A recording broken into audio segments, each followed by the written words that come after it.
Hello everyone, I am Ekta Misra. Welcome to my channel Masala Suti 234. Today I am going to discuss about the characteristics of cell membrane and plasma membrane. आज हम discuss करेंगे कि cell membrane क्या होता है और plasma membrane क्या होता है। मेम्ब्रेन को ही हम हिंदी में झिल्ली कहते हैं, एक तरीके से परत कह सकते हैं। जो सेल मेम्ब्रेन होती है ये एक थिन एंड इलास्टिक फ्लेक्सिबल होती है और ये सेल को फ्लेक्सिबिलिटी प्रोवाइड करती है, इलास्टिसिटी प्रोवाइड करती है। ये थोड़ी थिन होती है। एज लाइक अ बैलून, जैसे आपने बैलून देखा होगा, बैलून क्या होता है, अपनी जो अंदर का कंटेंट होता है वो सबको होल्ड करके रखता है। सेम वैसे ही जो सेल मेम्ब्रेन होती है सेल के सारे कंटेंट को होल्ड करके रखती है। एक living cell outermost covering में देखा जाए, ये आउटर मोस्ट कवरिंग होती है सेल की। Hold the content of cell, ये सेल के अंदर का जो भी कंटेंट होता है उसको होल्ड करके रखती है। Provide a definite shape of the cell, ये सेल को एक डेफिनेट शेप भी प्रोवाइड करती है।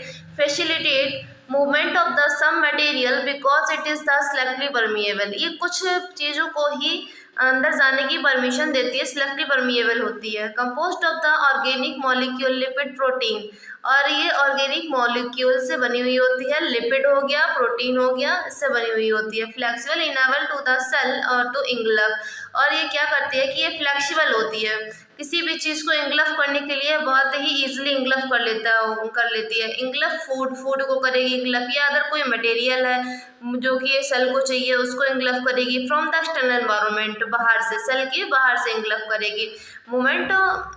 Movement across the cell membrane, cell membrane में मूवमेंट कैसे होता है। पहला तो है diffusion, spontaneous movement of molecule from region of high concentration to lower concentration. जो डिफ्यूजन होता है ये हाई कंसंट्रेशन से लो कंसंट्रेशन में होता है, इसमें मॉलिक्यूल्स का मूवमेंट होता है। अब पढ़ेंगे रेट ऑफ डिफ्यूजन, डिफ्यूजन का रेट क्या है। सबसे ज़्यादा डिफ्यूजन देखा जाए तो गैस में होता है, क्योंकि इसके जो मॉलिक्यूल होते हैं ये फ्री होते हैं, बॉन्डिंग बहुत लो होती है, इस वजह से जो गैस मॉलिक्यूल होते हैं वो फ्री होते हैं, तो इसका डिफ्यूजन बहुत जल्दी हो जाता है। उसके बाद होता है लिक्विड का, देन आफ्टर सॉलिड का होता है। सॉलिड में सबसे कम होता है क्योंकि सॉलिड की बॉन्डिंग जो होती है वो बहुत हाई होती है।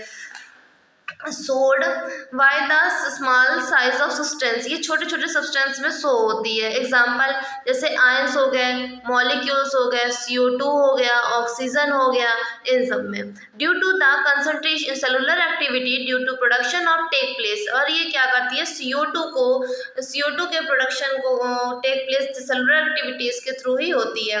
जैसे concentration of CO2 inside the cell, cell के अंदर बहुत ज़्यादा CO2 बन जाती है कि सेल के अंदर सारी एक्टिविटी होती है तो CO2 का फॉर्मेशन हो जाता है।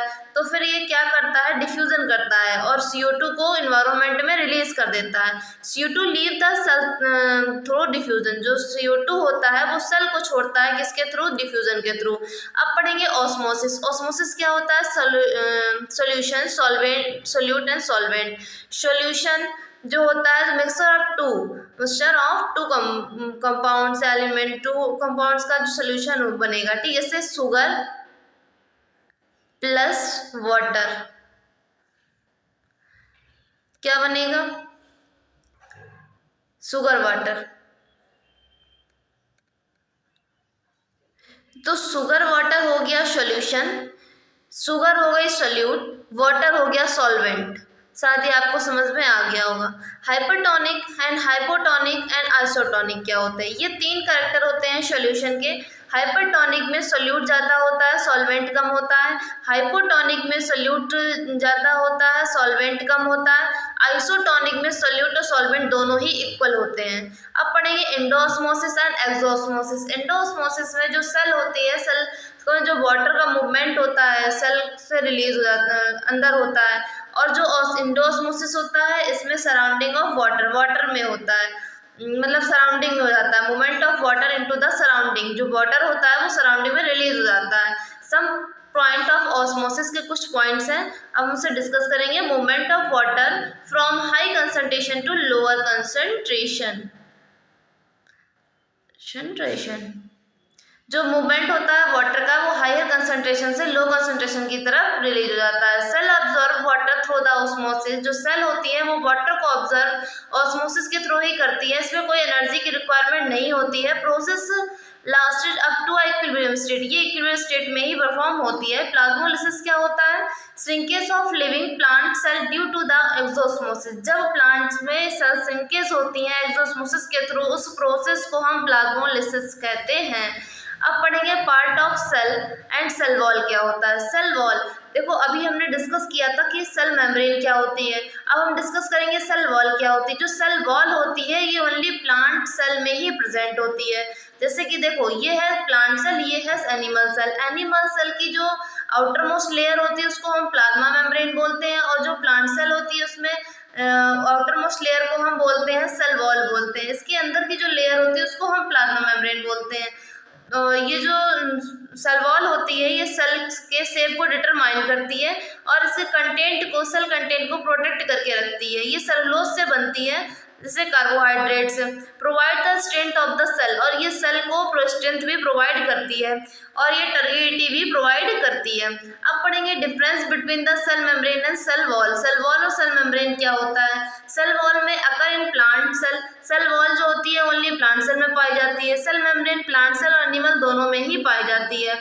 अब पढ़ेंगे सेल वॉल जो होती है lie outside of the, cell wall जो होती है सबसे बाहरी परत होती है, जबकि जो सेल मेम्ब्रेन होती है एनिमल सेल में तो आउटर मोस्ट लेयर होती है, लेकिन प्लांट सेल में ये इनर सेल होती है। इनर सेल क्यों होती है? क्योंकि इसके ऊपर एक और सेल होती है, सेम सेल वॉल कहते हैं। और जो सेल मेम्ब्रेन, सेल वॉल होती है ये रिजिड होती है, सेल मेम्ब्रेन जो होती है वो फ्लेक्सिबल होती है, बहुत कठोर होती है, और ये फ्लेक्सिबल होती है। ये परमिएबल होती है, ये सिलेक्टिव परमिएबल। परमिएबल का मतलब होता है किसी को भी एंट्री दे देती है, पर सिलेक्टिव परमिएबल का मतलब होता है कुछ ही चीज़ों को ये परमिशन देती है। कंपोज्ड ऑफ द सेलुलोज, ये सेलुलोज से बनती है, जबकि जो सेल मेम्ब्रेन होती है लिपिड और प्रोटीन से बनती है। Function of cell wall, cell wall के फंक्शन क्या है? प्रोटेक्शन प्रोवाइड करना, स्ट्रेंथ प्रोवाइड करना। सेल मेम्ब्रेन के फंक्शन क्या है? Hold inner content of the cell, cell के अंदर जो भी कंटेंट फिल है उसको होल्ड करके रखना, और जो भी फंक्शन परफॉर्म हो रहे हैं, पैसेजेस हैं, उनको मटेरियल को कंट्रोल करना कहलाता है सेल मेम्ब्रेन। धन्यवाद दोस्तों। अगर आपको ये वीडियो अच्छा लगा हो please like, subscribe and share.